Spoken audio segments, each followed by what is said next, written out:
Y además... Sí, ok, se ya va se a empieza. grabar. Eso es, se empieza a grabar y además primero, antes de iniciar, un par de advertencias técnicas y de procedimiento, que es la necesidad de mantener los micrófonos cerrados para evitar interferencias y, sobre todo en el espacio de debate, tener en cuenta que quien quiera participar, pues que dé a la función levantar la mano de la bandeja de Zoom, de forma que podamos ir dándoles la palabra en orden. Bueno, un momentito que voy a compartir pantalla porque siempre para la presentación vamos a poner una pequeña presentación en PowerPoint.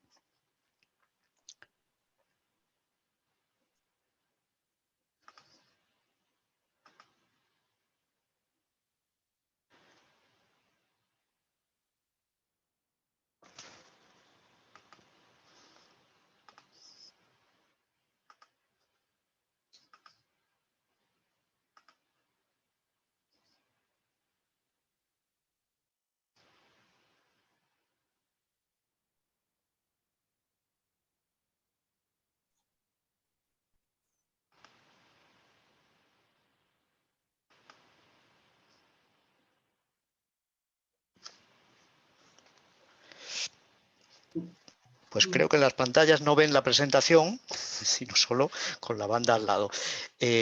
No, no lo puedes hacer, ¿eh? Ya, Arriba. estoy poniendo presentación y Sí, con desde el la... principio, Ujú, y por algún problema técnico, pues no sale. Entonces, bueno, ven la pantalla, aunque sea con la banda lateral. Vamos a continuar y lo voy presentando pasando con la banda lateral. Bueno, pues buenas tardes, soy Agustín Béjar, miembro del Instituto de la APM. Agustín, perdóname, Sí, si me permites, si lo quieres poner que se vea todo en amplio, en la parte sí, inferior, en la barra inferior, lo sí. puedes poner. En la barra Sí, inferior, Y sí, abajo, sí. a la Abajo. derecha. aquí. Ujú. Exactamente, Ok, ahí. muchas gracias. Nada. Muchas gracias y mucho mejor. Bien, bueno, pues soy miembro del Instituto de la APM y de la Comisión de Publicaciones y Biblioteca y es un placer y un honor coordinar este evento para presentar un bello libro, La piel, y a su autora, Eva Rottenberg, y colaboradoras de su equipo.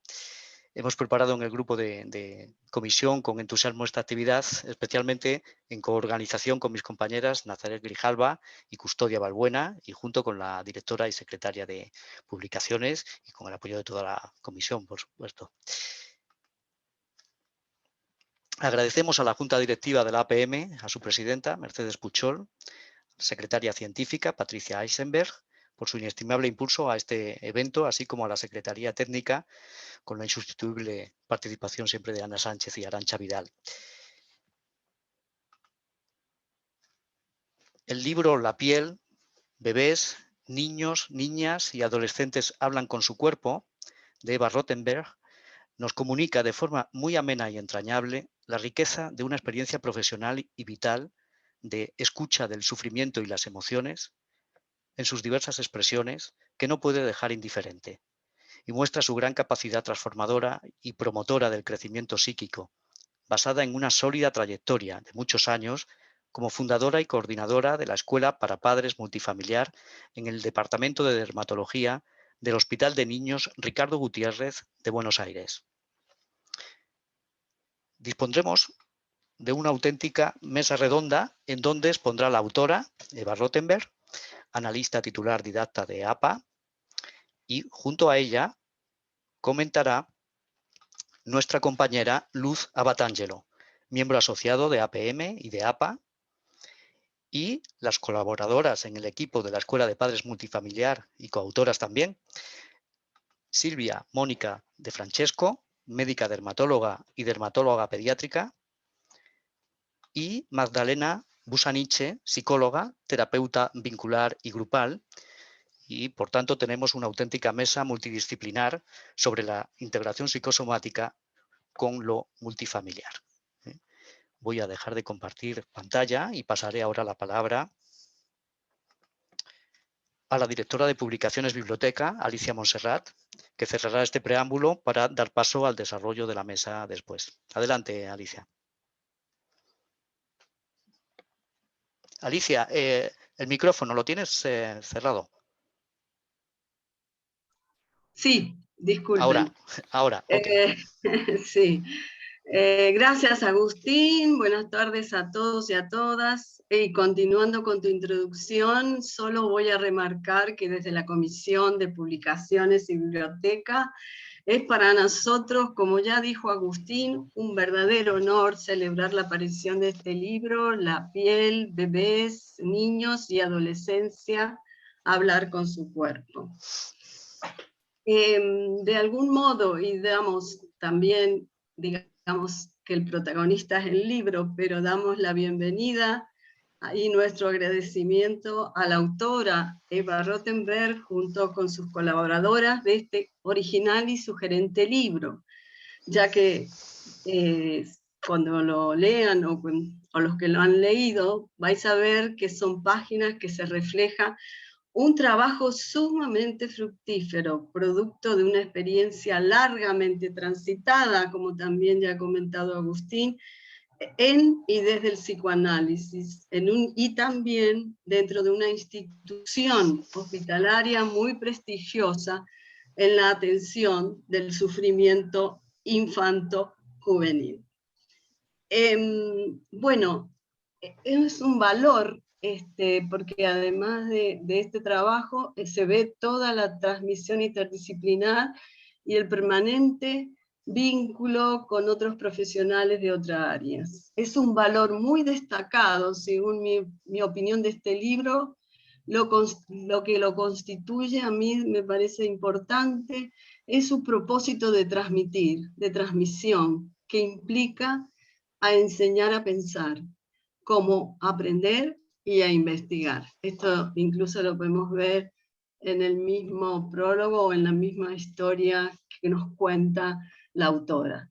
En cuanto a esos ejes del contenido, son muy esclarecedores y voy a decir solamente los puntos que me parecen fundamentales y que lo constituyen, que es la importancia de la piel en la estructuración temprana del psiquismo y la perspectiva de los trastornos dermatológicos en la infancia. La autora entonces parte de considerar a la piel como el mayor órgano del cuerpo y se propone relacionarnos en los momentos fundantes de la vida psíquica como un encuentro que tiene que darse entre el recién nacido y el mundo representado por la madre.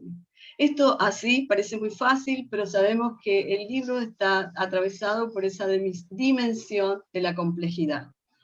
Y bueno, y ahí sabemos que la piel será lo más visible, pero en el fondo se encuentra lo más profundo de la constitución del yo. Y otra cuestión que ya también fue mencionada en la introducción, pero me parece que es el orden metodológico que utiliza Eva o que utiliza el dispositivo, es el dispositivo de la escuela de padres de grupos multifamiliares, que no hablaré mucho más porque creo que la idea es lo que se proponen, ¿no? Que es la transformación activa de la realidad y sobre todo del sufrimiento de muchas familias y de muchos niños en relación que esta actividad va a exigir un trabajo, como ya lo vengo diciendo, de mucha interdisciplina. Resumiendo, en suma, este libro se ve una psicoanalista en la arena de la clínica y en la reflexión conceptual permanente. Entonces, es un libro destinado a todos los profesionales y pensadores en general con curiosidad en los campos de padecimientos y abordaje de los complejos en recruzamiento psicosoma. Por último, creo que es pertinente en Eva que todas sus páginas han sido escritas con la sabiduría de la experiencia, ¿no? Enfatizo que en todas estas páginas encontramos modos y formas o ideas para trabajar. Entonces, por lo tanto, invito a todos, a todas los que estamos aquí en esta presentación a continuar y a participar en este espacio, que podamos disfrutar de un diálogo aperturista que enriquezcas nuestra perspectiva psicoanalista de una manera creativa. Bueno, Agustín, continúa. Gracias, Alicia. A continuación nos hablará, por tanto, Eva Rothenberg, que además de analista titular y didacta de APA, es la fundadora y coordinadora durante 9 años de la Escuela de Padres Multifamiliar en el Servicio de Dermatología del Hospital Ricardo Gutiérrez, donde desarrolló el psicoanálisis multifamiliar infanto-juvenil. Es psicóloga y profesora titular de posgrado en la Universidad de Buenos Aires, especialista en temas de género, patología mental severa y psicosomática. Fue presidenta del Comité de Adopción y Familia en la Asociación Médica Argentina, organizadora y coordinadora del Segundo Congreso Nacional y del Primer Congreso Internacional Interdisciplinario en Adopción y Familia. Autora de numerosos libros y trabajos científicos, recibió el premio por la contribución a la ciencia y a la comunidad en el 2013 en el 15 Congreso de Neurociencia y Salud Mental, Neurociencias Cognitivas, Jornadas Argentinas de Educación en Neurociencia y Jornadas Preventivas para el Neurodesarrollo. Pues adelante, Eva, tiene la palabra. Tiene el micrófono, Eva. Eso es. Muy bien. Antes de empezar, quiero decir que Silvia de Francesco está con problemas para entrar. Quizás alguien la pueda ayudar, no sé. Bueno, así que bueno, empiezo. Antes que nada, quiero agradecerles muchísimo a Patricia Eisenberg, a Ana Sánchez, a Aranca Vidal, Luz Astrangelo, Agustín Bellar, Alicia Monserrat y en general a la APM por esta acogida, por esta posibilidad de presentar el libro en vuestra institución. Yo soy psicóloga y psicoanalista, ¿no? Pero desde que me recibí, la carrera me fue llevando a empezar por los hospitales y estuve en distintos sectores de interconsulta médica hospitalaria, viendo dificultades de los médicos residentes, que cuando yo empecé, si tenían que amputarle la pierna a un paciente porque estaba gangrenada, no le avisaban porque no sabían cómo manejar la angustia.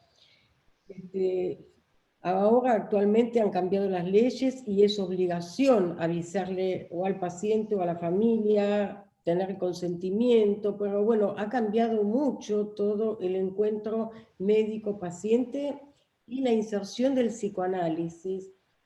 He hecho grupos Balin también, pero bueno, me desarrollé en el psicoanálisis multifamiliar durante más de 15 años, con Jorge García Badraco, en los neuropsiquiátricos Borda y Moyano. Y ahí me di cuenta de la necesidad de abordar la patología mental severa, y después esto me acercó a la patología psicosomática, con otro encuadre, con un psicoanálisis que abarque la complejidad. Porque antes se pensaba que la esquizofrenia, que la bipolaridad no se curaban, y los psiquiatras del Borda decían, si Badraco dice que curó la patología, la esquizofrenia, había hecho mal el diagnóstico. Entonces él se puso a filmar, bueno, tengo casi todas las películas para poder dar clase, porque no creían que se podía curar la patología mental severa. Esa experiencia me llevó a descubrir que los padres de esas personas internadas, que ya eran adultos porque son neuropsiquiátricos de adultos, que venían a la multifamiliar, habían consultado durante la infancia de sus hijos a distintos profesionales, y eso no sin respuestas favorables porque estaban internados. Eso no significa pensar que todos los profesionales hayan sido malos, sino que debíamos ampliar el lente. Así como Freud abordó la neurosis y en sus últimos trabajos dice que deja para la posteridad la compulsión a la repetición, el trauma, la importancia del yo. Después vinieron Melanie Klein, que le dio importancia al niño, cambió el dispositivo de la sesión, puso caja de juegos. Bueno, para la psicosis había que ampliar el dispositivo terapéutico. Ahora, esto me llevó, al ver a esos papás que sufrían tanto, dije, tenemos que comenzar por la infancia. Y como yo ya tenía la especialidad, yo era miembro didacta y yo era también especialista en niños y adolescentes, dije, voy a armar una escuela para padres multifamiliar, que en realidad es el inicio del psicoanálisis multifamiliar infanto-juvenil, porque yo puse ese nombre no porque crea que se le puede enseñar a los padres a ser padres, sino porque ese era el nombre que los padres que estaban muy desorientados decían, no hay una escuela para padres. Entonces, como para permitirles el acercamiento, le puse ese nombre. Bueno, di clases en la Asociación Psicoanalítica Argentina, el primer grupo multifamiliar infanto-juvenil fue en la Asociación Psicoanalítica Argentina, también ahora hay uno en el neuropsiquiátrico de mujeres, en el Moyano, porque no se veía qué sucedía con los hijos de las mujeres internadas. Bueno, un día el secretario de Salud Mental del Hospital de Niños me convoca, un colega de APA, para ver si podía ayudarlo porque estaba desbordado con las consultas, y me dijo, me invitó, el jefe de dermatología quería que yo comenzara a trabajar desde allí. Bueno, mi propuesta fue comenzar no haciendo consultas individuales, como si fuera un consultorio privado, sino desde el psicoanálisis multifamiliar. Y la primera persona, después del jefe, que me recibió maravillosamente bien, que me recibió, fue la doctora Silvia De Francesco, que espero que pueda entrar, espero que pueda entrar, que esté escuchando. Ya está, Eva.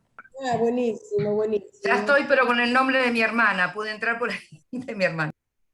Bueno, y juntas comenzamos en el año 2010 a trabajar con las familias, muchas familias juntas, y los niños, con sus niños.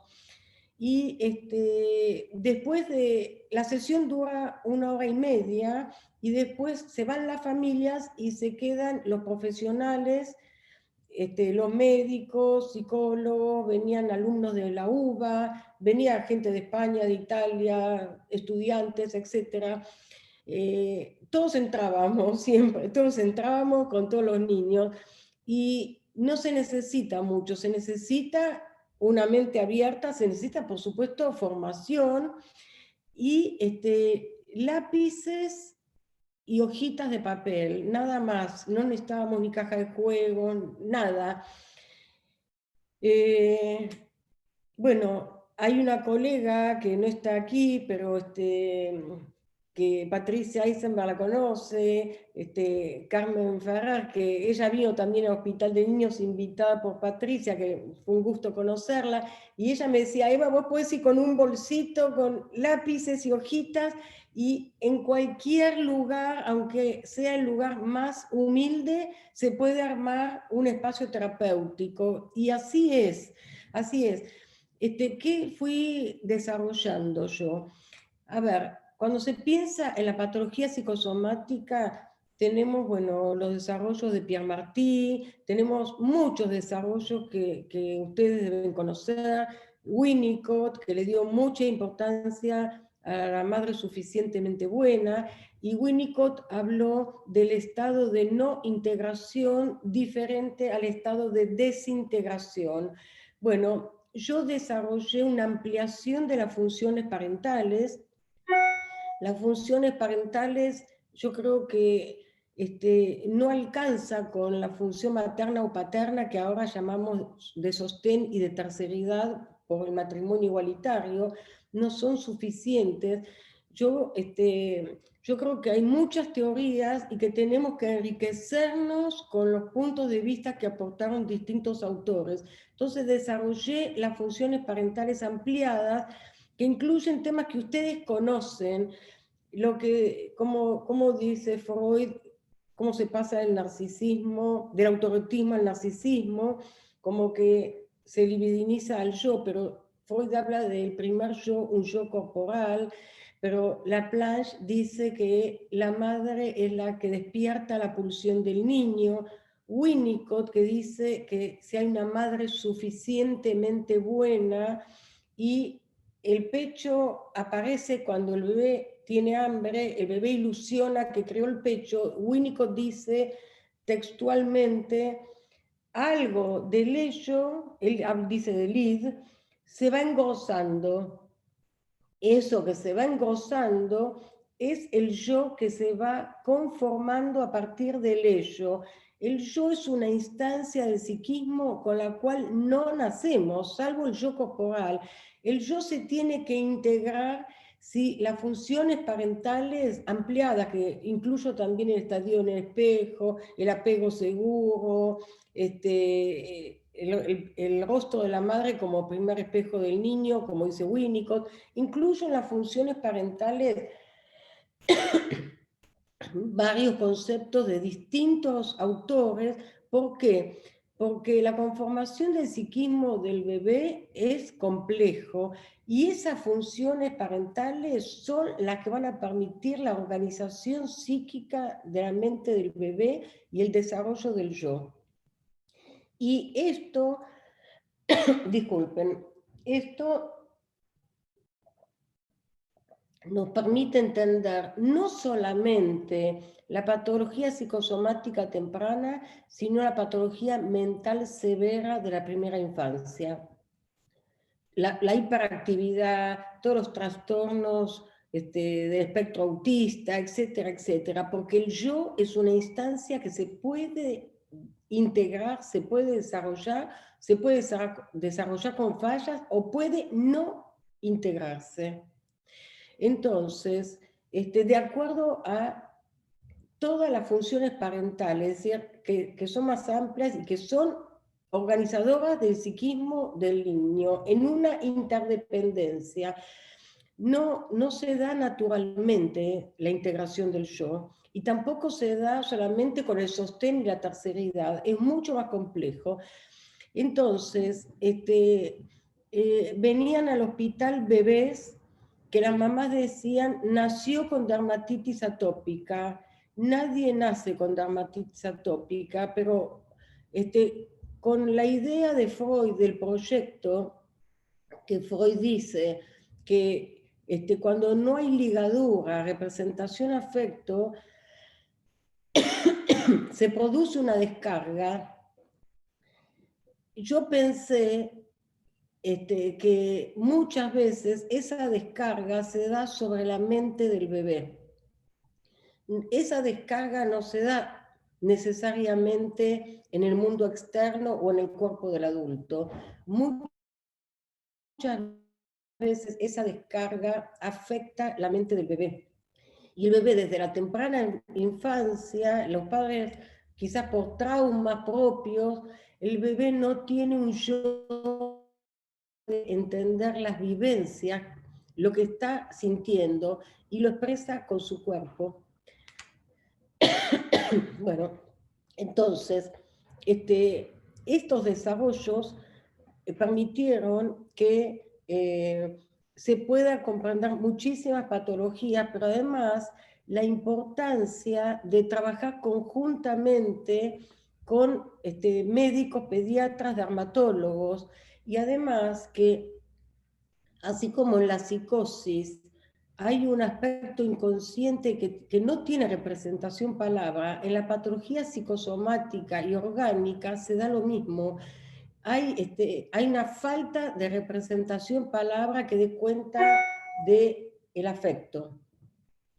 Entonces, el niño con su enfermedad puede ser la figurabilidad de esos padres que estaban angustiados.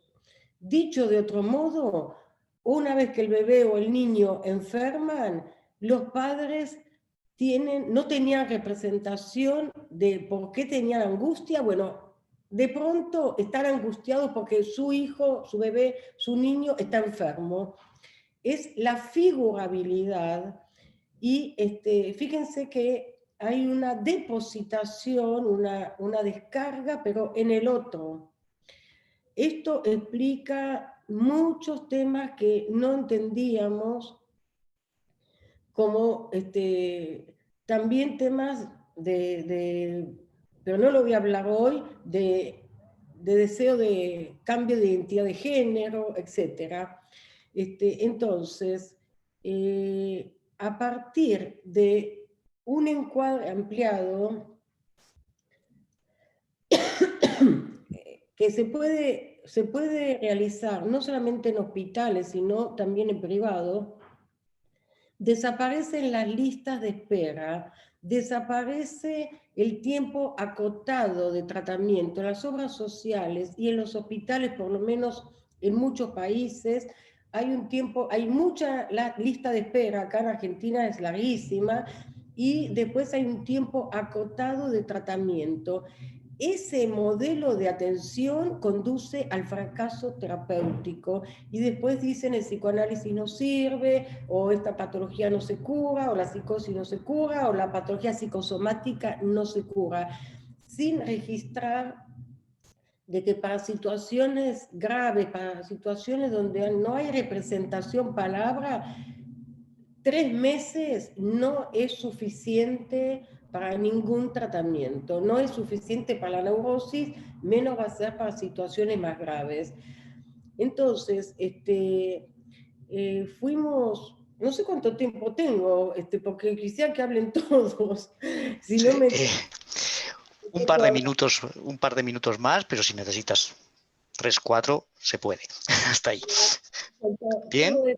Quiero decir que en la temprana infancia he desarrollado la importancia del otro y la descarga del trauma y de las angustias de ese otro que tiene sus funciones también y sus traumas.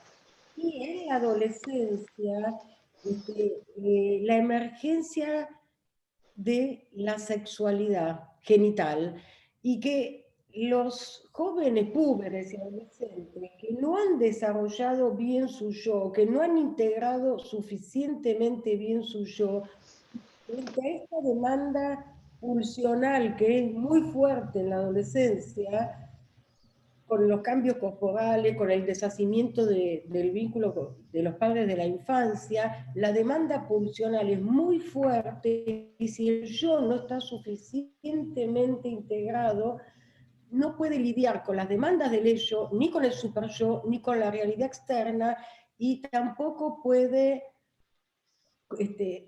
ir hacia la exogamia, porque puede ser que haya construido vínculos simbióticos por la falta de recursos yoicos.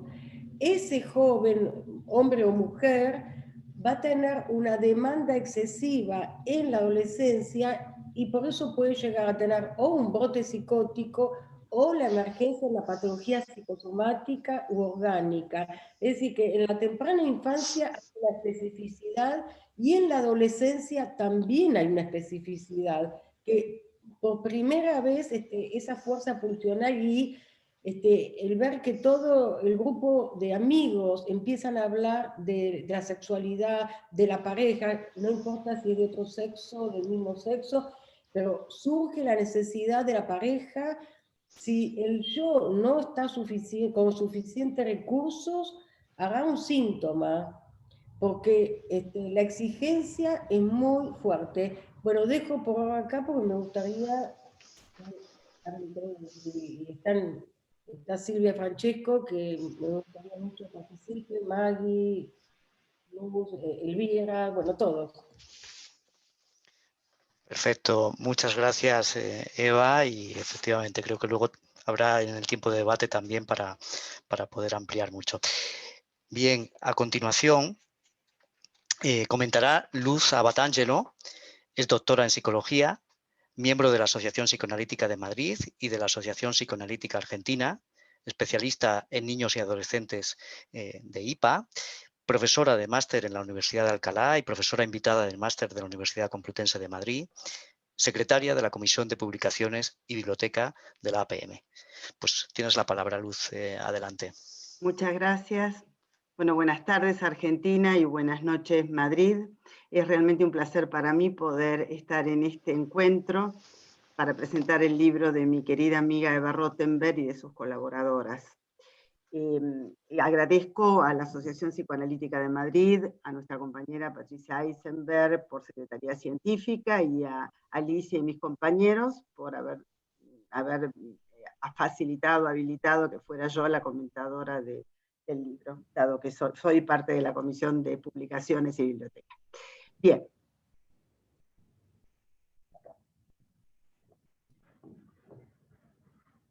Voy a comenzar entonces con mi comentario acerca de la piel. La piel como envoltura, continente, nace en el psicoanálisis y nos ha permitido pensar la experiencia humana como parte de un mismo proceso, donde cuerpo y mente se nos presentan como emergentes de un mismo esquema. Ya Freud en el Yo y el Ello nos proponía que el yo es ante todo corpóreo y que surge de las experiencias sensoriales específicas. Más tarde, Bion denominará continente para referirse a la función de la madre a través de 3 procesos. El reverie, en el cual la madre recibe, vía identificación proyectiva del infans, todos los aspectos del self, de los objetos y de los afectos que éste proyecta al resultar para él intolerables. La transformación, a través de la cual la madre contiene estas proyecciones en su cuerpo y su mente hasta llegar a comprenderlas. Y finalmente, la publicación, donde la madre devuelve gradualmente al infante todas las proyecciones transformadas a fin de que sean toleradas para el mismo. Stervik fue pionera de las aproximaciones sobre el tema de la superficie corporal. Podemos decir que la originalidad de su trabajo radica en el interés por entender cómo las primeras experiencias de la superficie corporal entran a estructurar la forma y el contenido del mundo interno del niño, señalando cómo la piel es la base de la génesis y de la estructura del yo. Winnicott parte de la distinción entre psique, entendida como la elaboración imaginativa de las partes, sentimientos y funciones somáticas, el estar físicamente vivo, y el soma. A esta distinción, para Winnicott, esta distinción es una construcción del observador. Para este autor, la integración es un proceso madurativo que dará lugar al sentimiento de existencia y de continuidad de la unidad psique-soma. La personalización implica que la psique habita el cuerpo de manera que el niño se vincula con sus funciones biológicas y con la piel membrana que lo limita. Para el desarrollo sano del psique-soma será necesario un ajuste total para que no se vea amenazada la continuidad del ser. Finalmente, Didier Ancier acuña el término yo-piel para designar la figuración de la que el niño se sirve en las fases precoces de su desarrollo para representarse a sí mismo como yo. El autor refiere que el bebé se apropia de su piel a través de las experiencias de contacto con la madre. Comienza así la constitución de un límite entre lo que está adentro y el afuera, una envoltura de bienestar que sostiene la continuidad del yo como lo iguala a sí mismo a través del tiempo. En el cuerpo se inscriben acontecimientos. Esa inscripción permite la creación de un discurso que la memoria de ese cuerpo singular guarda acerca de las modificaciones corporales relacionadas con el concepto de carencia. Desde los autores que revisitamos, podemos hablar de la carencia de una piel continente, que no puede ofrecer contención o que no puede proveer límites de un mundo interno para construir el yo. La inscripción del cuerpo y de la piel nos habla también de algunos pacientes, de una marca que expone a carne viva el duelo por un objeto perdido. En su libro, Eva nos propone ampliar el horizonte clínico de la patología psicosomática. Su mirada se orienta hacia la importancia de la realidad psíquica y del trabajo de las emociones. La manifestación de la enfermedad se inscribe en la piel y es el resultado de lo no dicho, lo mudo del síntoma y de sus interdependencias patógenas. Para la autora, la biología no es sinónimo de destino. El sujeto es biología y afecto, y los vínculos tempranos inciden sobre la biología. La piel en estos pacientes es una de las manifestaciones de la falla en la integración psique-soma. La piel es el primer órgano de contacto con el otro, así como también está al servicio de la discriminación yo-no yo. Eva trabaja desde una perspectiva compleja, en donde la trama se teje entre la biología, la afectividad y el inconsciente. Su trabajo se sostiene en una visión relacional, mediante la cual se propone, a través de la exposición de su clínica, que ella cuidadosamente novela, mostrar el efecto subjetivo que se produce a partir del abordaje teórico clínico que nos propone. Considera particularmente importante que los profesionales de la salud aborden su trabajo desde una mirada ampliada, sin clausuras en disciplinas, entendiendo que los síntomas de los niños y o adolescentes que concurren al servicio de dermatología pediátrica no son un cuerpo con una piel dañada. Es preciso tener en cuenta el contexto en el que se desarrolla el paciente. Por lo general, sus padres, que son quienes interactúan con su mundo interno en el proceso de subjetivación.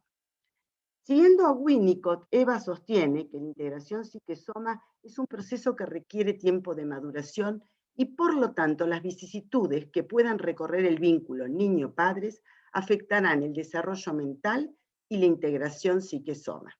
Sin lenguaje verbal, el INFANS busca otros modos de expresión a través de sus malestares físicos. Por lo tanto, las interdependencias influirán en su constitución psíquica. La autora nos refiere que son los padres quienes, sin darse cuenta, a través del vínculo temprano, transmiten miedos y ansiedades. En su abordaje es necesario hacer, en estos casos, el pasaje del trastorno manifiesto del bebé o del niño a pensar en el vínculo con los adultos significativos, que al decir de la autora prestan su yo como auxiliar y son los que están identificando, proyectando y produciendo encuentros. El foco, por lo tanto, será puesto en el modo en que éste es identificado por sus padres y en las vivencias que determinarán luego qué aspectos de las identificaciones dejarán marca en él.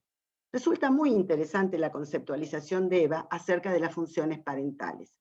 Para ella son más amplias que la función de sostén y la de terceridad. Desde su perspectiva, son organizadores del psiquismo infantil, dado que si los mismos faltan o fallan, habrá efectos en el hijo. Concibe asimismo la constitución psíquica del sujeto humano a partir de vínculos de interdependencia afectiva, por lo cual el abordaje de bebés y niños solo puede ser pensado a partir del trabajo con los otros significativos, dado que son estos quienes depositan sus aspectos sanos y patógenos. Lo importante de este abordaje es operar sobre el vínculo lo antes posible, puesto que el cuerpo enfermo, el soma, está siempre atravesado por la mirada y fantasías del otro y de sí mismo, así como también por las vivencias que se producen en el encuentro y en el desencuentro con ese otro. El encuadre es un dispositivo ampliado, la escuela para padres multifamiliar. Permite una disponibilidad terapéutica que, como nos refiere Eva, da lugar a la atención de familias a través de la mirada transdisciplinaria, a fin de que mejoren los tiempos de espera para la atención hospitalaria. El trabajo transdisciplinario permite el atravesamiento de discursos de distintas disciplinas que habilita la emergencia de un enfoque holístico, conformando un sistema que es más complejo que la suma de partes y que da lugar a la sinergia de varios factores en un efecto conjunto que opera desde la concausalidad. Es un efecto singular debido a esta acción conjunta sin la cual no se podría obtener. Eva llama a este dispositivo célula generadora de salud, aquella que es capaz mancomunadamente de dar cuenta de la complejidad de la mente, de los cuerpos que sufren, de los vínculos patógenos y sanos a través de las distintas disciplinas. A partir de este trabajo, el paciente deja de ser tratado como objeto o como el simple número de una historia clínica hospitalaria para ser tratados como pacientes, familias, quienes junto con los profesionales de la salud disponibles para la tarea, instituirán un espacio de reflexión y comunicación. Es menester poder instituir un lugar nuevo para el paciente y su familia al quitarle a su padecimiento la etiqueta del diagnóstico. Eva elige desde su mirada profundamente psicoanalítica hablar de manifestaciones, porque éstas pueden ser curadas también por la palabra, al comprender lo que dicen con sus cuerpos marcados por el trauma, lo reprimido, la neurosis. La enfermedad es concebida como el modo de expresión de una problemática que incluye a la familia, a la escuela y a la sociedad misma. El proceso de transformación debe estar orientado a que las angustias puedan ser comunicadas y compartidas, no somatizadas. La autora nos introduce también en su creativa noción de nuevo paradigma. Nos comenta que en nuestros días la medicina sigue considerando el factor emocional como uno más, sin tener en cuenta que el psiquismo humano precisa el encuentro con el otro, los vínculos empáticos, afectivos que desarrollen funciones parentales. Lo emocional, desde su perspectiva, no debiera ser considerado un factor más que puede influir en la posibilidad de enfermar o de despertar alguna patología genética. En su concepción, cuando hay fallas ambientales, se manifiestan expresiones sintomáticas. La enfermedad no es de la piel o de la mente. Hay un contexto en donde el niño o el adolescente no puede sentirse el mismo y entonces se enferma y muestra una sintomatología muchas veces a través de accidentes, conductas antisociales, fenómenos psicosomáticos, patologías orgánicas y desórdenes psíquicos. Su familia presentan patología en sus vínculos, violencia familiar, fallo o falta de funciones parentales. La consulta médica en la actualidad está comenzando a concebir al niño como un sujeto en su contexto familiar. Hay un cambio de paradigma en el hospital. La tarea del médico va más allá de una indicación de medicación. La atención es humanizada. Los neurólogos y pediatras son, desde la mirada de la autora, agentes de salud y piezas fundamentales para poder trabajar en prevención. Quisiera referirme un poquito más a la escuela para padres multifamiliar, a la cual asisten muchas familias con sus hijos, que permite la posibilidad de tratar traumas inconscientes de los padres al mismo tiempo que se atienden a los hijos. Este encuadre ampliado permite visibilizar angustias y fenómenos psíquicos que no se logran ver con otros encuadres. Este encuadre permite un efecto de amplificación, al decir de Eva, ver con lupa los fenómenos ocultos a simple vista. El concepto de cura no se trata de curar el síntoma, sino de cambios internos e intersubjetivos que llevan al desarrollo de recursos yoicos y a la posibilidad de ser uno mismo. Es importante profundizar la causa que llevó a enfermar a fin de que el síntoma remita y no se repitan los problemas en la piel. El paciente desarrolla herramientas internas para enfrentar la complejidad de su malestar. Tanto padres como educadores llegan a comprender que la falta de mirada al ser del niño lo dejó sin la posibilidad de madurar emocionalmente. Quiero hacer referencia especial a los interesantes trabajos que nos plantean, desde el paradigma médico, la doctora Silvia De Francesco, acerca de la dermatitis atópica, la doctora Yanina Máximo, acerca de la patología rosácea, la importancia de las perspectivas neurobiológicas para articular con el psicoanálisis, desde la mirada de Graciela Maltagliati, la visión desde la medicina y desde la experiencia emocional de la epidemólisis ampollar hereditaria o piel de cristal a través de Magdalena Busaniche y de la doctora Graciela Mansur. Para terminar, quiero hacer una reflexión. Eva Rothenberg, psicoanalista argentina de la APA, es heredera del legado de Enrique Pichón Rivière y de Jorge García Badraco. Enrique Pichón Rivière, en los años 40, en el viejo Hospicio de la Merced, cuando nadie se animaba a tocar o hablar a un psicótico, él comenzó a entender que la cura por la palabra era realmente posible en estas patologías graves. Se acercó a ellos y creó realmente una escuela. Jorge García Badraco hizo una labor absolutamente importante en el Hospital Borda con la multifamiliar y ayudó a muchas familias argentinas y latinoamericanas que tenían hijos con padecimientos graves. Estamos en tiempos difíciles, estamos en tiempos que diría Jana Luch, parafraseándolo a él, son tiempos de la muerte seca. Yo les pido que reflexionemos acerca de la importancia que tiene hoy nuestra función de analistas, la importancia que tiene poder salir del consultorio, más allá de los pacientes que atendemos en consulta, pero poder salir, abrir las puertas del psicoanálisis para que nuestra función y el psicoanálisis pueda llegar a la comunidad, a mucha más gente, para hacer una vez más carne lo que nos enseñó Sigmund Freud, aliviar el padecimiento humano. Muchas gracias. Muchas gracias, Luz. Y vamos a continuar.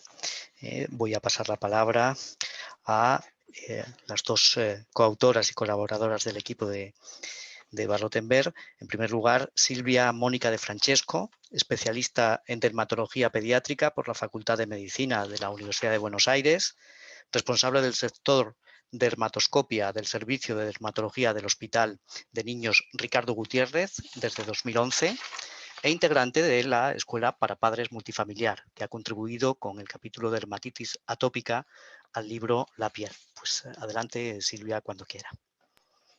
Bueno, muchas gracias por la invitación. Es un honor estar en esta presentación. Bueno, sencillamente un poco recordar y ver desde la mirada médica el tema de la multifamiliar en el Hospital de Niños Ricardo Gutiérrez. Siempre recuerdo allá por el 2010, cuando Eva llegó a nuestro servicio de dermatología del hospital, la primera sesión que hizo en grupo lo hizo en la sala de espera del hospital, en la sala de espera de dermatología. Yo no la conocía y realmente, sin tener demasiada experiencia, dije, esto es increíble ver a una persona, a una psicoanalista, rodeada de familias, de chicos que estaban ahí, que se habían dado lugar, estaban esperando ser atendidos o salían de la atención médica. Con lo cual quedé sumamente impactada la forma en que Eva, digamos, se acercó rápidamente y empezó a trabajar.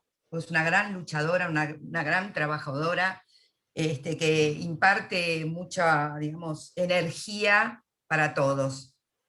Entonces, recordaba también, pensando en esta presentación, que nosotros en el hospital, en el servicio de dermatología, trabajamos interdisciplinariamente con el servicio de salud mental. Derivábamos los pacientes con dermatitis atópica, con psoriasis, con alopecia areata, con vitiligo, los derivábamos al servicio de salud mental. Pero, como bien lo dice Eva, bueno, hay una larga lista de espera, esos chicos no llegaban prácticamente a ser asistidos, y en el caso que eran incluidos y tomados para una consulta, digamos,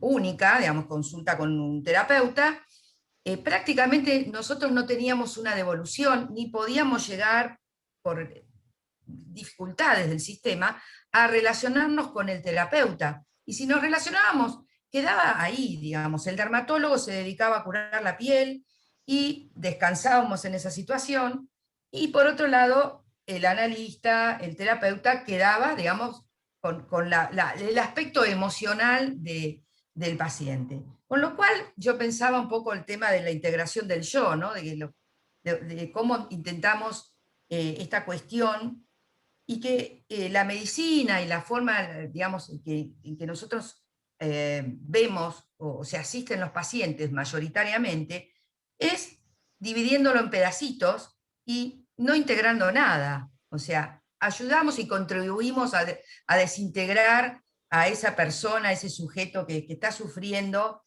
determinada situación en la piel o en otro órgano. Entonces, cuando empezamos a trabajar, y con mi incorporación al grupo, evidentemente sufrí un cambio muy importante, porque pude ver lo que es la transdisciplina.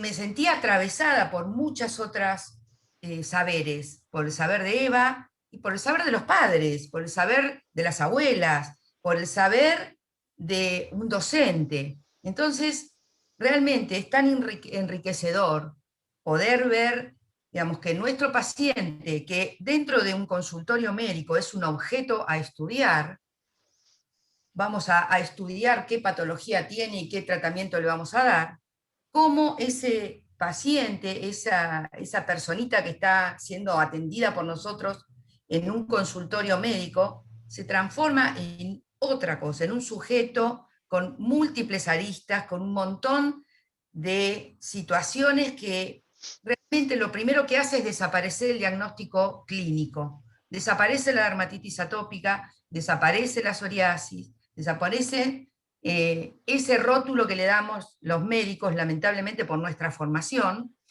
y aparece todo un paisaje mucho más rico, donde pasa una cosa. Por un lado, no nos sentimos con esa omnipotencia de tener que curar con tal o cual cosa unidireccionalmente, los que estamos atravesados por la multifamiliar, porque todavía, digamos, hay quien resiste, ¿no? Porque como pasa con muchas cosas, hay resistencia, pero los que estamos atravesados por esta mirada transdisciplinaria, nos sentimos mucho más acompañados y entendemos al paciente y a su familia, y por supuesto vemos las mejoras, la mejoría clínica y la mejoría de los vínculos. Así que ese punto para mí me parece muy importante. También nos damos cuenta que muchos chicos concurren a nuestro servicio de dermatología, por lo menos yo hablo como dermatóloga, como el enfermo de la familia, como quien aporta, digamos, a la familia la angustia de ser el enfermo, y como decía Eva, los padres depositan esa angustia en ese chico y se perpetúa, digamos, de una manera bastante triste y prolongada el sufrimiento de los pacientes, porque como si no lo abordamos de esta manera, el médico va generando como una mayor, la impotencia genera que vayamos agregando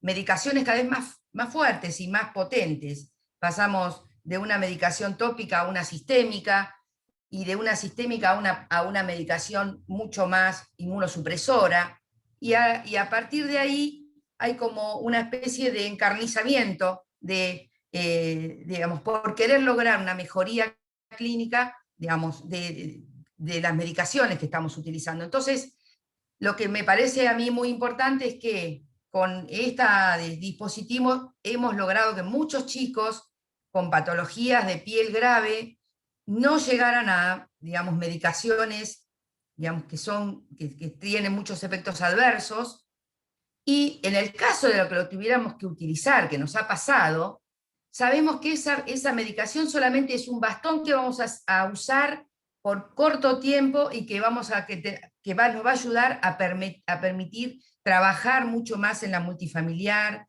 trabajar mucho más con los vínculos y con las, digamos, y con el día a día de cada paciente. Entonces, es un poder muy transformador el que genera en el médico tratante o en el que está, digamos, asistiendo a un paciente. Es transformador en la familia, es transformador en los psicólogos también, en el personal de salud mental.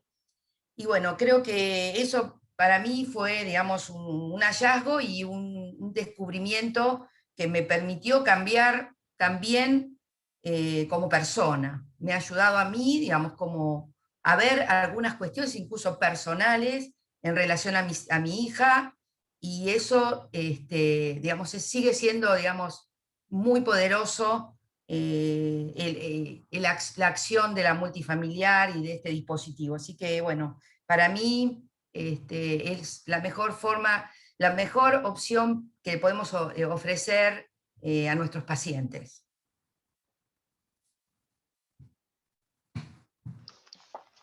Muchas gracias, Silvia. Y a continuación hablará la cuarta integrante de la mesa, Magdalena Busaniche.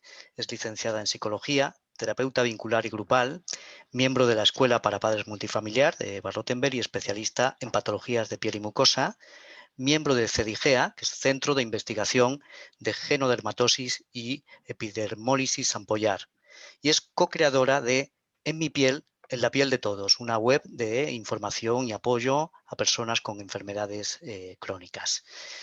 Pues adelante, Magdalena, tiene la palabra. Bueno, muchas gracias. Para mí también es un honor, bueno, poder participar de esto. Gracias, Luz, por tu contacto y bueno, agradecer también a Eva por el espacio, por ser parte del equipo y del libro y por el acompañamiento al proceso de escribir, que fue tan cálido, tan codo a codo y sobre todo cuidado, que es muy movilizante y es muy importante para armar idea, para poner palabra, para bajar las vivencias. Voy a hacer dos injerencias sobre lo que se viene hablando y voy a hablar también del capítulo.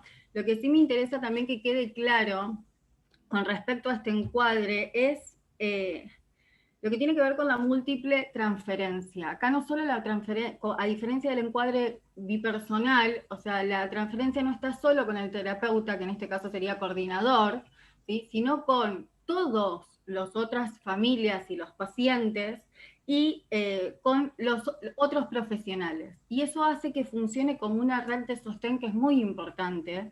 ¿Por qué? Porque en esto que se viene hablando del inconsciente mudo, de lo que no tiene representación palabra, los otros también prestan palabras y prestan vivencias, que hace que se vaya armando en las interdependencias, porque el objetivo está como, está puesto ahí, o sea, uno en este encuadre trabaja sobre las interdependencias en las familias, que entonces cuando los otros prestan palabra y vivencia, se va haciendo pensable lo impensado, vivible lo invivible, y procesado lo que no se es capaz de procesar.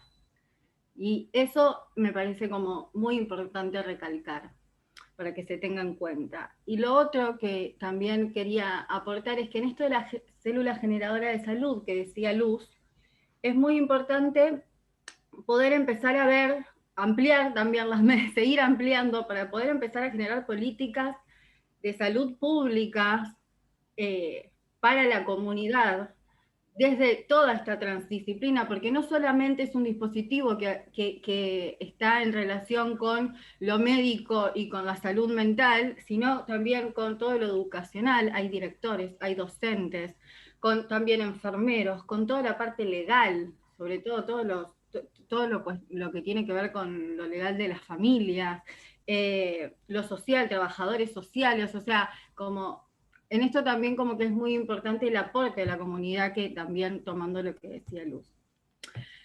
Y yendo a lo que me compete a mí, que tiene que ver con el capítulo de las patologías crónicas y genéticas, a ver, así como muchas veces hablamos en otras también presentaciones y en otros encuentros que desde el encuadre de la multifamiliar hablamos desde los niños.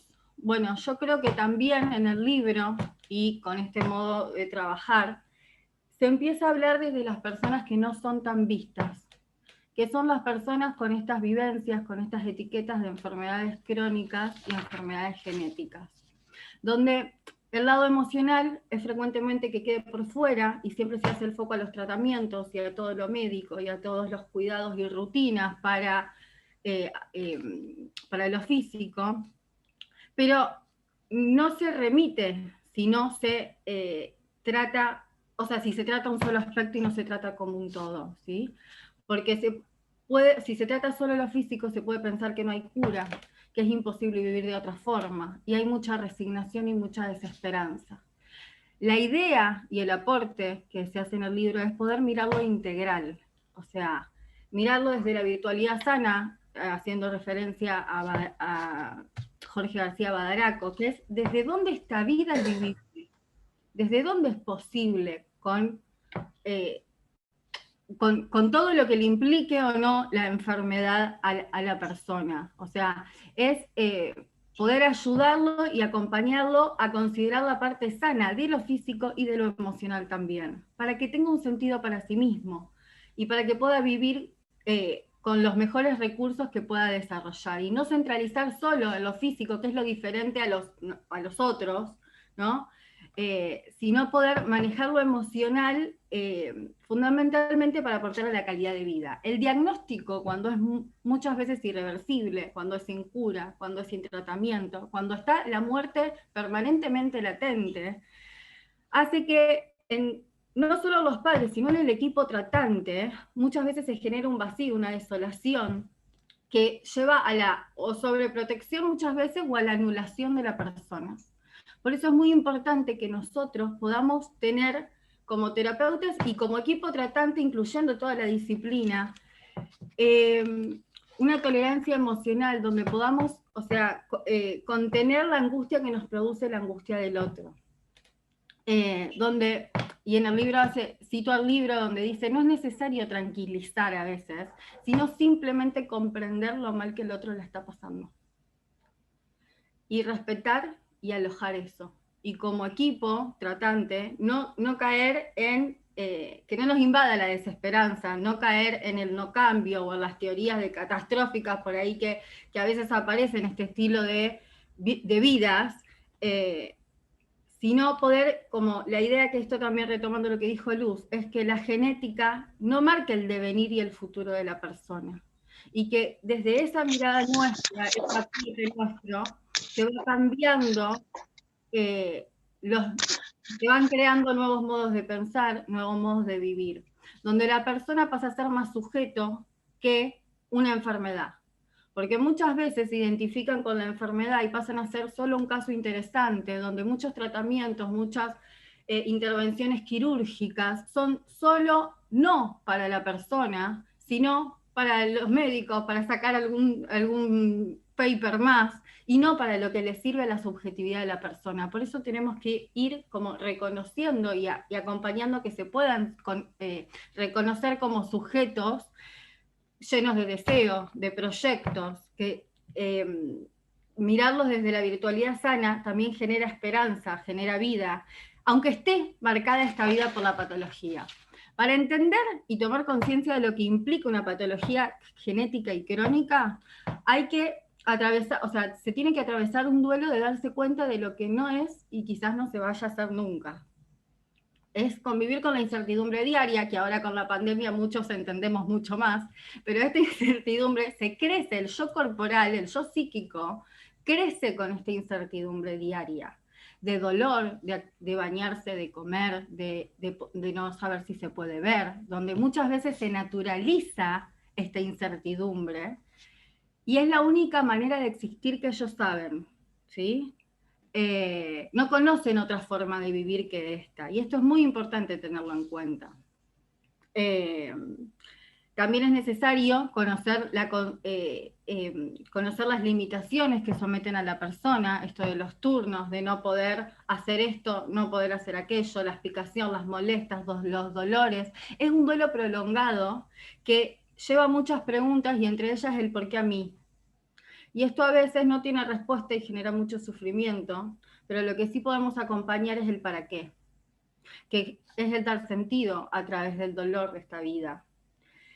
Este para qué trae otros entendimientos como encontrar disfruto en pequeñas cosas, porque nunca se sabe cuánto dura ese bienestar. La dimensión del tiempo se torna diferente. Lo urgente le quita tiempo a lo importante de la vida, ¿sí? Y mayor conciencia del presente, porque no sabe cómo va a ser mañana, no sabe qué tocará. Y cuando digo qué va a tocar, me refiero a que también tienen otra relación con el propio cuerpo. Hay una sensación de extranjeridad con el propio cuerpo, porque no se vive como se quiere vivir, se vive como el cuerpo se deja vivir. Por eso también hay que hacer como todo un trabajo de poder volver a conectar con el propio cuerpo, aprender a escucharlo, porque muchas veces también es anticipatorio los síntomas del cuerpo. Y otra de las características es que la noción de irreversibilidad o de muerte suelen acompañar el vivir desde muy temprano momento, ¿no? De las personas. Esto se vive en mucha soledad, esto se vive con mucho vacío porque es algo tan íntimo y tan doloroso que a veces no se comparte, y eso también es muy importante poder acompañarlo y respetarlo. Y más, o sea, aunque en estos tiempos las redes sociales ayudan mucho, todavía hay muchas personas que han crecido así, entonces eso también hay que como tenerlo en cuenta. Y más cuando es tan extraño y cuando a veces no conocen ni siquiera en toda su propia vida otra persona con una patología tan rara. es importante tener en cuenta el plus emocional que se tiene en el vivir con estas características, porque tiene otro plus que cualquiera que vive con su propia existencia, porque tiene otras crisis, porque hay etapas donde se generan nuevas angustias, nuevas incertidumbres, nuevas preguntas, porque la patología va cambiando etapa tras etapa. Y hay un sostén, hay que sostener la salud permanentemente, no solo la física a través de todas las medicaciones e indicaciones y tratamientos, sino también lo emocional, donde la realidad corporal irrumpe en la realidad psíquica y emocional. Y no hay nada, o salvo un milagro, ¿no? Que eso también es importante tenerlo, que sí hay avances científicos y eso también sostiene muchísimo.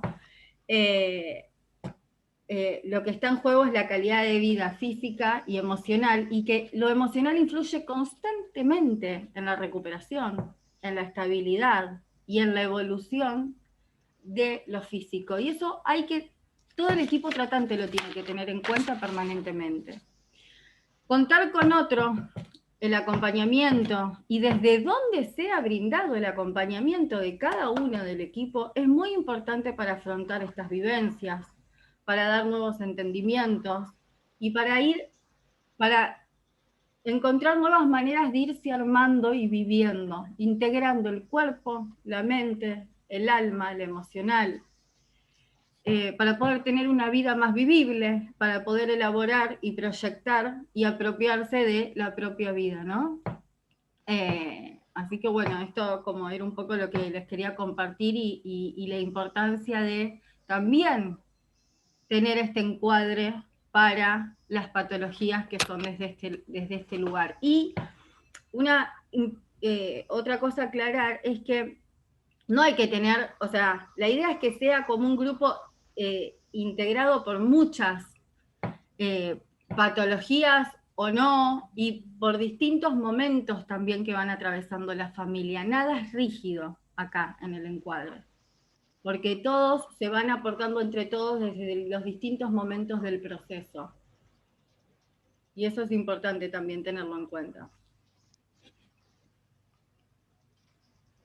Muy bien. Gracias, Magdalena, y a las 4 ponentes por tan ricas exposiciones y la sujeción al tiempo. Pero antes de pasar la palabra a la sala, nos gustaría también darle la oportunidad a Eva Rothenberg de que cierre esta presentación de la mesa. Así que adelante, Eva, si quiere completar la intervención. Yo te agradezco muchísimo, les agradezco a la Luz, la divina presentación, cómo has leído minuciosamente el libro, realmente has resaltado temas muy importantes. Bueno, a Silvia y Francesco, todo el acompañamiento, y ella ella les enseña, es la médica que les enseña a los residentes de dermatología. Entonces ella está transmitiendo esta manera de pensar. Así que bueno, todo el acompañamiento de todos estos años fue, y sigue siendo, porque seguimos trabajando online con un grupo muy numeroso, 3 grupos ya, que bueno, que tu aporte es fundamental. Lo mismo a Maggie, todo el aporte de cómo vivir con una patología genética, crónica, muy valioso. Yo solamente, me gustaría escucharlos a ustedes, solamente quería decir que a las angustias tempranas de las que habla Winnicott, yo agregué, desarrollé la angustia de sentirse invisible, porque lo veo en muchos niños que se sienten invisibles, que sienten que están o no están, nadie lo registra, que su opinión no vale, que lo que les sucede no es tenido en cuenta. Y he descubierto que muchos adultos, cuando yo hablo de esto, lo conocen y dicen, a mí también me ha sucedido esto, y tienen miedo de repetirlo a los hijos. Pero bueno, me gustaría escucharlos a ustedes y y que puedan leer el libro, porque eso, ahí están todas las ideas. Muy bien, muchas gracias. Vamos entonces a pasar la palabra a la sala. Recordar que quien quiera intervenir use la función levantar la mano de la bandeja de Zoom y iremos ofreciendo la palabra en orden según se solicite. Adelante.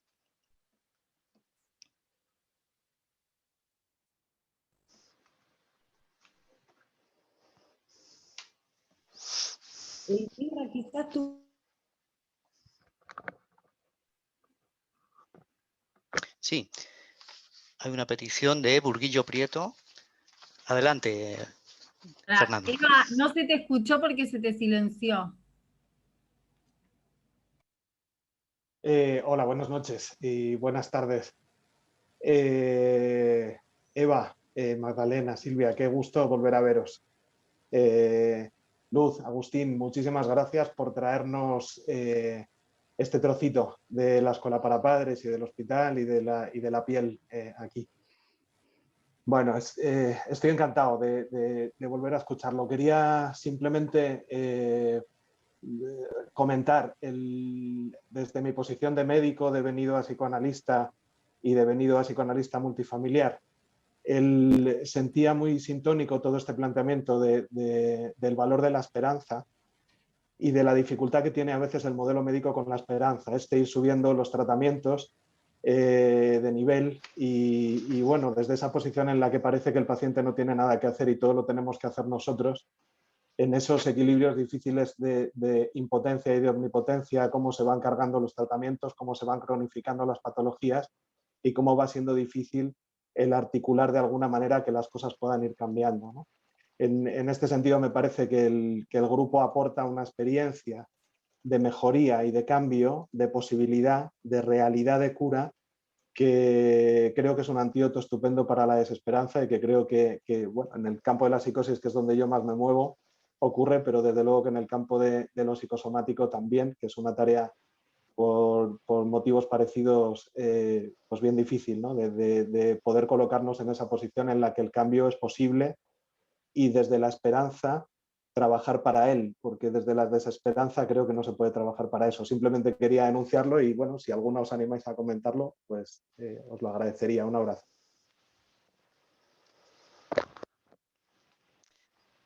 Gracias, Fernando. Añadir una cosa, aunque se pueden hacer cuestiones a toda la mesa o dirigidas a alguna de las cuatro intervinientes. Entonces, adelante. ¿Quién quiere responder o preferís que adelantemos alguna otra cuestión para luego responderlas en conjunto? Eva, ¿qué prefiere? No sé si Silvia vos querés decir algo, me encantó lo que dijiste vos tuyo y aparte viniste al hospital, pero Silvia, si querés decir algo, Concuerdo completamente. Esa situación de impotencia y omnipotencia donde caemos es muy difícil para el paciente, para la familia, lo que le transmitimos, la sensación de la impotencia muchas veces se transforma en omnipotencia y en un ensañamiento con las medicaciones y con los métodos de diagnóstico y de tratamiento. Y para mí eso es lo más valioso de la multifamiliar, porque cuando uno está inmerso y conoce al paciente desde otro lugar, del lugar del objeto de estudio y de tratamiento, cambia completamente la mirada, se tranquiliza uno como profesional, obviamente disminuye toda esa situación que es muy compleja y que hace que se cronifiquen cada vez más las patologías. Así que estoy totalmente de acuerdo con lo que dijiste, totalmente de acuerdo. Sí, yo quería agregar cuando dijiste que parecía que solamente el médico tiene que hacer el trabajo y no el paciente, me acordé de golpe de un caso de una familia que los padres estaban divorciados y el nene menor, ya te vas a acordar el nombre, Silvia, el nene menor tenía dermatitis atópica severa y había estado mucho tiempo internado.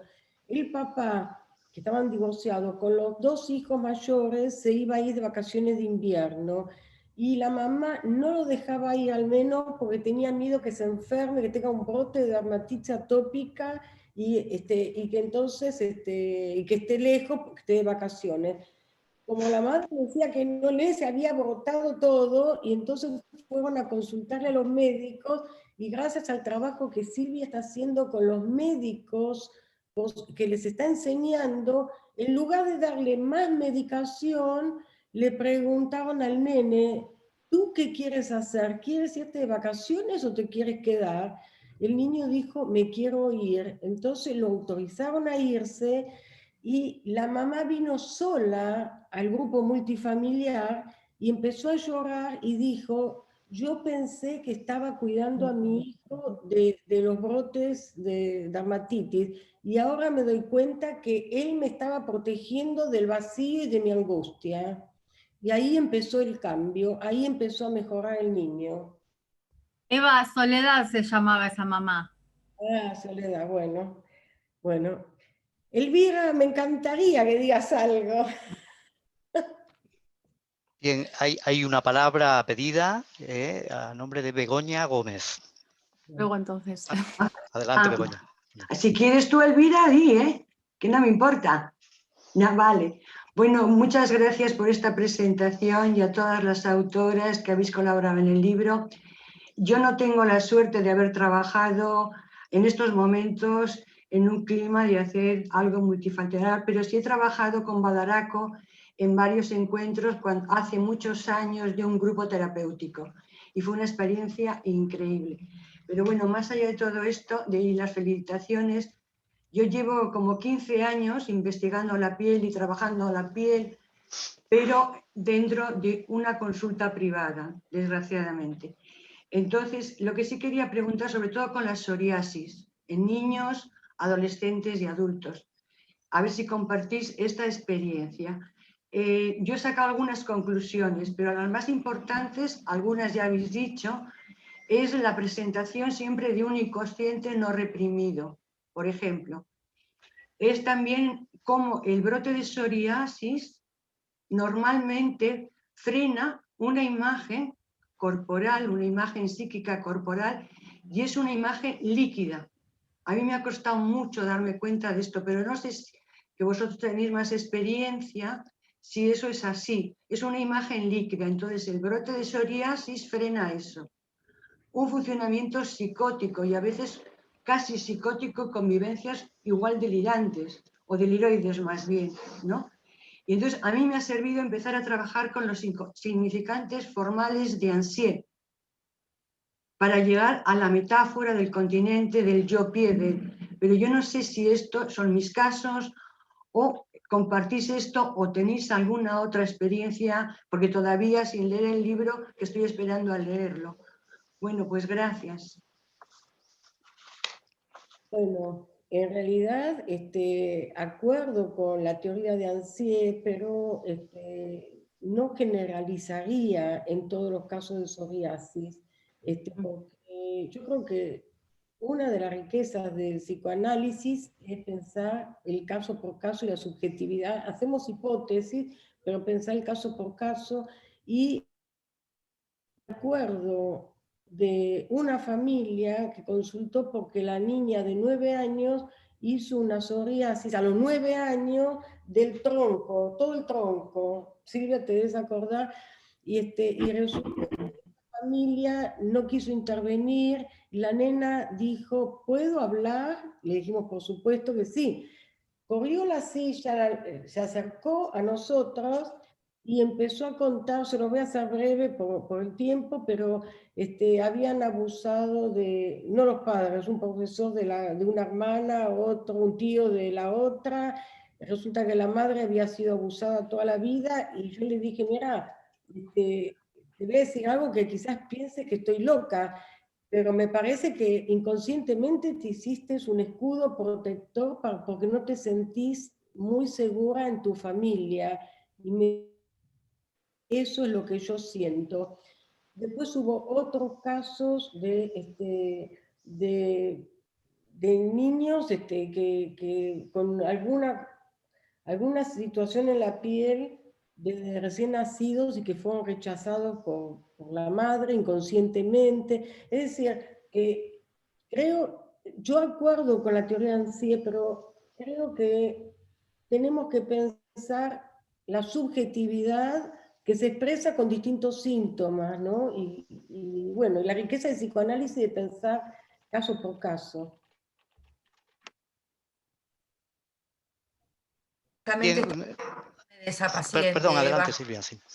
No, perdón, que recordaba a esa paciente porque relató que el brote, no sé si te acordás, Eva, había quedado, había una situación de violencia en la familia y la nena había quedado, las hermanas se habían encerrado en una habitación y la nena quedó afuera como expuesta a un agresor, que era el padre o el padrastro, no recuerdo bien, y nosotros la habíamos interpretado que había sido una especie de coraza que se había hecho ante esa situación de un probable abuso, y le estaba justamente recordando de esa paciente.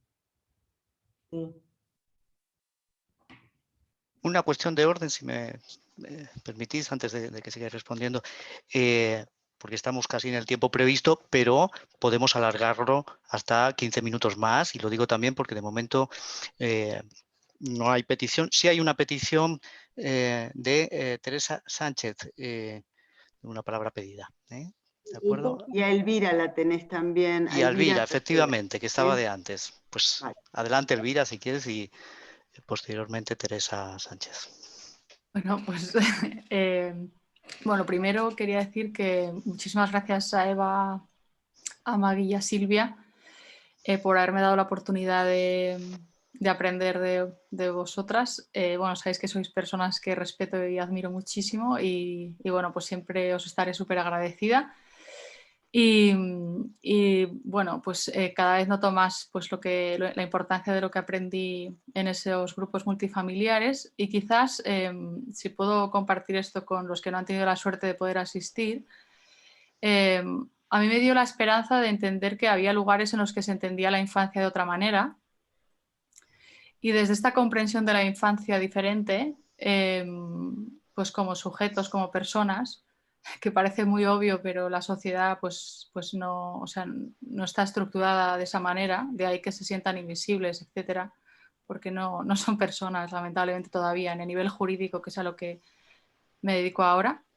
Y bueno, pues entendí que, bueno, pues vi que se podía entender de otra manera la infancia y comunicarse con los niños de otra manera, estando ellos en el centro y estaban físicamente en el centro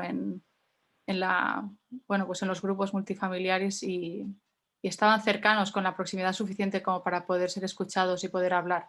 No estaban detrás de los padres o teniendo que esconderse a protegerse del profesional, ¿no? Y luego respecto a o sea, además de la cosmovisión de la infancia, que bueno, pues obviamente me alivió mucho, también la comprensión de la enfermedad, que eso también es un poco lo que decía Silvia. Yo soy enfermera y como profesional sanitario no he podido soportar la violencia que ejercemos los profesionales sobre los pacientes y menos sobre los niños.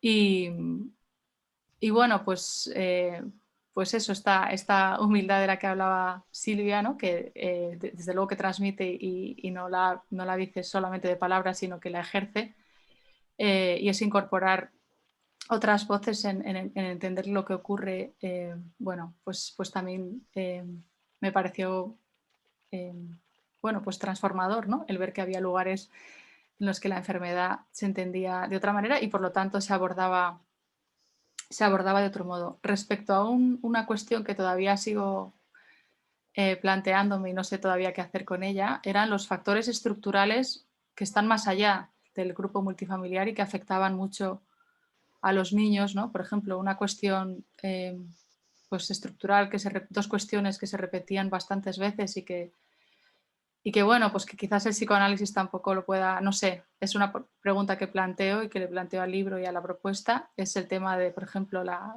desigualdad socioeconómica que veíamos en muchos niños y la violencia de género como, vamos, no sé, como el pan nuestro de cada día en esos grupos. y que creo que, bueno, lo planteo como para unar fuerzas, es decir, igual que decía Silvia, esto no es suficiente, pues esto no es suficiente, esto no es suficiente, y al psicoanálisis multifamiliar yo creo que hay que, bueno, que hay que ayudarle, no sé si ayudarle, no sé cómo expresarlo, pero al menos pensar en estos factores estructurales que son tremendos y bueno, pues yo todavía no sé qué hacer con, con ello. Y lo último que quería decir es algo que me llevaré siempre, que es el derecho de los niños a ser ellos mismos, que no está ni contemplado en los derechos humanos y que tengo yo siempre en mente. Está contemplado su derecho a convertirse en adultos, pero no está contemplado el derecho a tener todos los medios para poder desarrollarse como adultos, pero no el derecho a ser ellos mismos, y fue algo que yo también aprendí en esos grupos y que bueno, me parece de un valor imprescindible para la infancia, darles el derecho a expresarse y a ser ellos, y no sé, creo que eso se relaciona mucho, lo de la expresión, con el tema de la piel. Y eso es como también factor estructural, ¿no? El que a los niños no los pensamos como que puedan ser ellos, sino en que se van a convertir en el futuro, es más bien lo que nos suele preocupar de ellos. Así que bueno, pues no quiero enrollarme más. Gracias de corazón, muchísimas gracias, me alegro mucho de veros y ya me callo.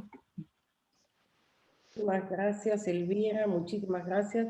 Yo creo que el grupo multifamiliar aborda y yo creo que intenta resolver algo del problema social, la diferencia social, porque, por ejemplo, en los grupos multifamiliares pueden acceder muchísimas familias de distintos niveles socioeconómicos al mismo tiempo a tener terapia con profesionales de muchísima formación, no alguien recién recibido.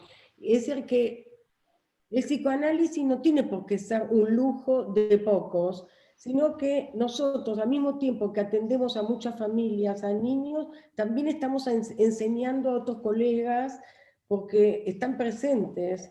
Entonces, la formación teórica, clínica y supervisión es todo simultáneo. Y bueno, no da tiempo para todo, pero bueno, hay muchos casos que son complejos. El abuso sexual infantil, cuando se detecta el abuso sexual infantil, es muy complicado porque las instituciones no dan respuesta. Entonces, primero tenemos que ver si los padres o la madre es cómplice o no es cómplice. Bueno, hay una serie de complejidad, pero que en los grupos multifamiliares es mucho más fácil detectarlo y no sentirse solos. Además, el tema de la violencia de género que tú tocaste, Elvira, bueno, el grupo ayuda en un proceso, no es de un día para el otro, en un proceso a que las mujeres puedan empoderarse y perderle el miedo a la violencia de algún familiar,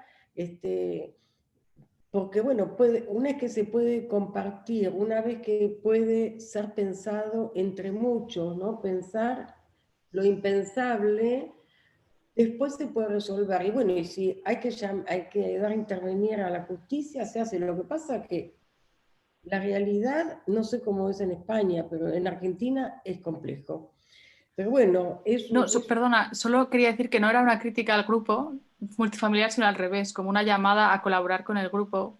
Y vamos, entiendo como el acceso como algo buenísimo del grupo. O sea, no sé si me he expresado mal, pero para nada. O sea, era como decir que hay unos factores que son tremendos y nada más. Pero vamos, no era como una crítica. No, Elvira, a través de la difusión del grupo hemos llevado situaciones al comité que es de niños en riesgo dentro del hospital. Hemos detectado a lo largo de estos años situaciones y lo hemos presentado, y eso a partir de ahí hemos podido lograr también actuar, porque hay una abogada, y hay gente especializada dentro de lo que es el Comité de Niños en Riesgo, y ahí, digamos, hemos podido en algunos casos afrontar estas situaciones así complejas. Pero bueno, ahora la pandemia nos ha metido un poco más para adentro y es mucho más difícil, pero bueno, esperemos que cuando esto se solucione volvamos a tener, digamos, como más posibilidad de ver más chicos, ¿no? Porque eso también es muy difícil, la pandemia nos ha complicado, me parece. Igualmente seguimos, igualmente seguimos. Bien, hay... Cortó. Perdón, he cortado a Silvia. Sí. Ah, no, que se ha bloqueado la pantalla de Silvia. Bien, aprovecho para decir, hay 3 palabras pedidas, nos quedan tenemos 10 minutos aproximadamente, si os parece. Bueno, luego seáis breves para que así dé tiempo a que las 3 personas que han pedido puedan preguntar y la mesa también responder. Estaba pendiente Teresa Sánchez, luego Maribí Salas y Magdalena Calvo. Adelante, Teresa. Buenas tardes. Bueno, he disfrutado mucho con la exposición de todos, de todas. Conocí a Jorge García Badaraco en Granada, en España, en un curso que dio en el año 82-83 y fue una revelación. Pero nunca he trabajado en el ámbito de multifamiliar. Quería saber si ustedes trabajan también con cánceres de piel, con linfomas cutáneos, con patología ya oncológica que atañe a la piel, y si, de ser así, si encuentran, porque algún caso que he conocido y tratado simplemente comentaba que su madre no la hablaba ni la tocaba, pero le cantaba. Su interacción con ella, era una chica adolescente, era siempre con canciones. Acabó dedicándose profesionalmente a la música, por cierto, pero en algún momento puso en relación la patología de un linfoma cutáneo que acabó desarrollando en la adolescencia con que su piel había sido poco acariciada, poco tocada. Todo parece como muy simbólico, parece una representación muy fácil, muy de manual, ¿no? Pero quería saber si tienen experiencia con cánceres de piel, con oncología. Teresa, ¿Sí?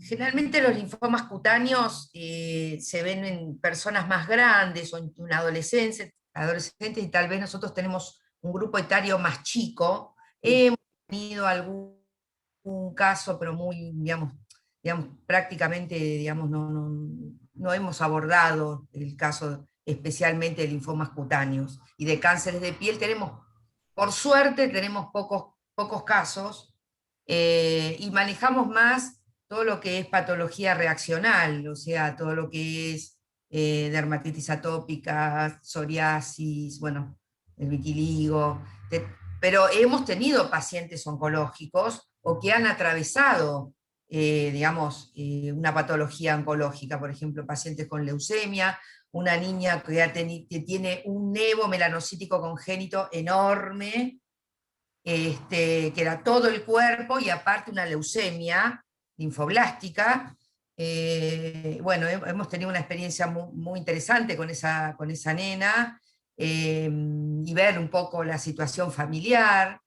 Pero bueno, sí, hemos tenido pacientes oncológicos, pero la verdad que en realidad los diagnósticos como que se van diluyendo. No sé si Eva me puede aclarar un poco esta situación, pero que en realidad el niño que entra con su familia puede contar, y a veces una situación que yo les quería comentar, generalmente la familia que entra a la multifamiliar, que no tiene una experiencia de una terapia previa o de un abordaje, digamos, desde la salud mental, los padres inician haciéndome preguntas a mí como médica y como dermatóloga acerca de por qué le pasó, qué puede hacer.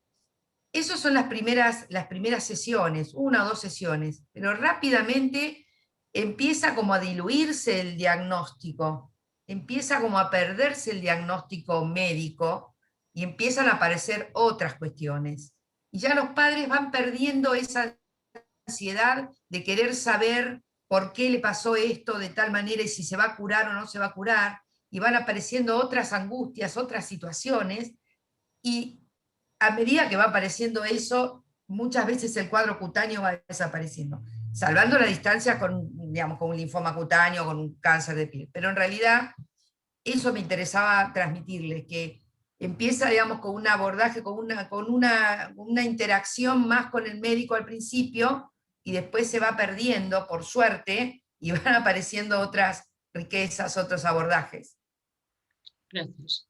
Sí, se pasa de la consulta por el síntoma a conectarse con el hijo como sujeto y empezar a entender qué le pasa a su niño o niña, por qué está angustiado, por qué, bueno, y los padres después se olvidan del diagnóstico.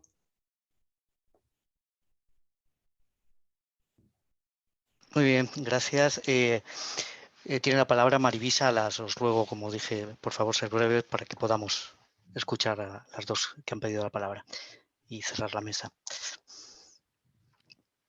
Hola. Buenas tardes. Me ha gustado mucho escuchar vuestros comentarios. Me han hecho mucho revivir mi trabajo diario. Yo soy psicóloga y hace tiempo ya que estoy en el campo de la psicosomática. Me ha gustado encontrarme con preguntas que en la soledad de mi consulta privada me he hecho muchas veces. Me ha gustado poderlas escuchar en otras personas que igual trabajáis en ámbitos más amplios, porque sí es cierto que yo me he encontrado con niños con una gran cantidad de psoriasis en su cuerpo y los padres separados y en esta situación de duelo cuando tenían el brote, cuando iban con un padre o con otro, era curioso esta situación. Me ha parecido también interesante lo que habéis comentado sobre el hecho de que son como invisibles, ¿no? En efecto, algunos de los que me he encontrado así se sienten frente a sus padres, como que soy igual que papá no habla, yo tampoco, ¿no? Soy invisible para mi mamá. Y me ha gustado escucharlo porque lo he encontrado en varias personas de este estilo. Incluso uno que era un adolescente tenía unas ideas un poco hasta delirantes porque se quiso independizar debido a sus placas psoriásicas, ya no estaba a gusto en ningún lado y se quiso independizar y decía estas ideas delirantes que le hacían ruido por la noche los vecinos para molestarle. No existía tal cosa como se comprobó. Por eso yo creo que sí, que llega un momento en el que hay una situación de sentirse pues en una situación un poco alterada.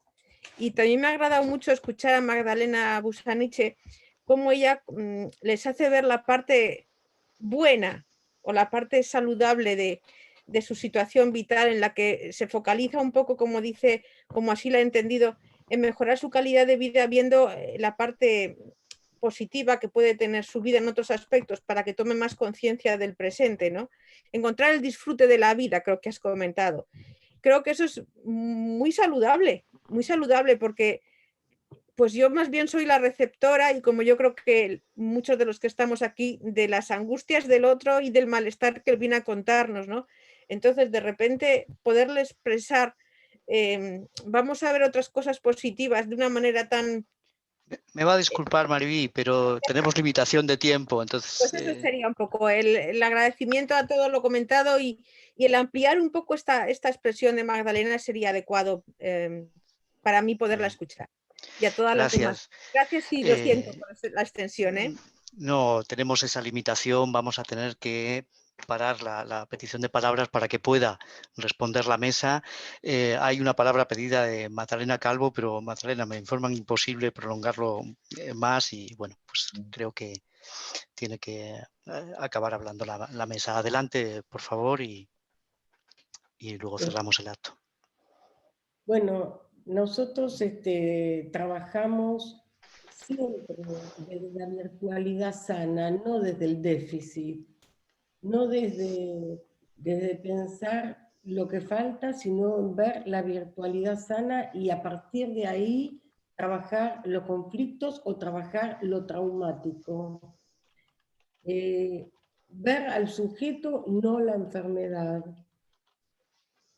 En el caso de la pacientita con Nevo, que tenía una patología genética, y leucemia que contó Silvia, nuestra tarea estuvo como, y que en general trabajamos con la pulsión, con el inconsciente, con las transferencias, pero también con el yo y el desarrollo de los recursos yoicos para que cada persona pueda, los que tienen patología genética o congénita o traumas en la vida, que pueda enfrentar mejor, con mejores recursos, lo que a cada uno de nosotros nos toca vivir, porque a todos nos toca algo, y realmente salimos del lugar del psicoanalista que no le sucede nada.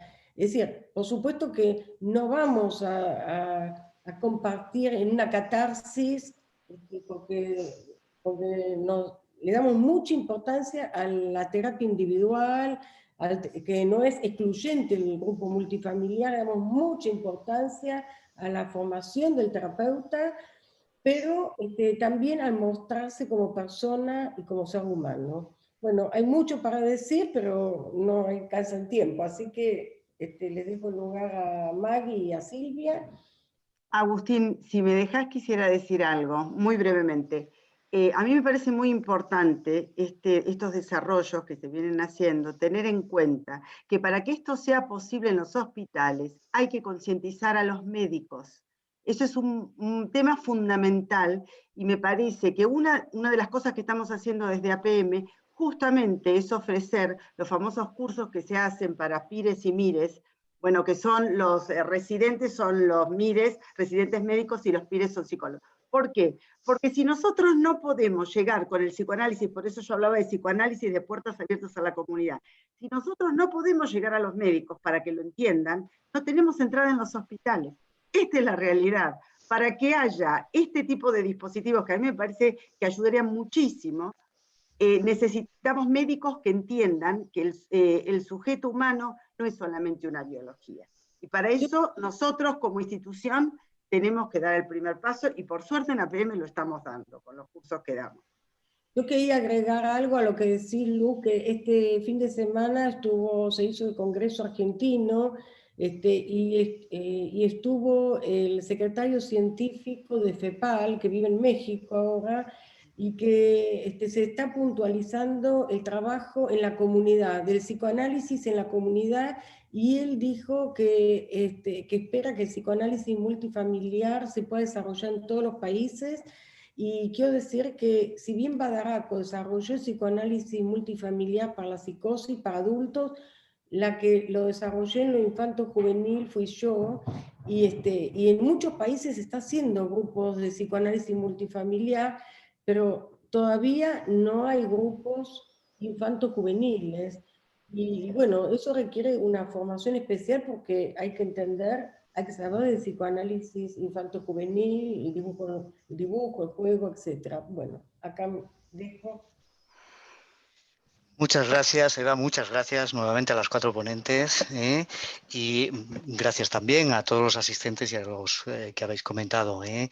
Y bueno, pues tenemos que cerrar por hoy. Ha sido enormemente productivo, yo creo, y nos ha estimulado mucho.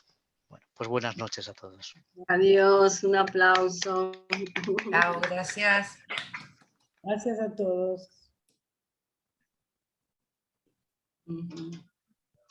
Muchas gracias a todos.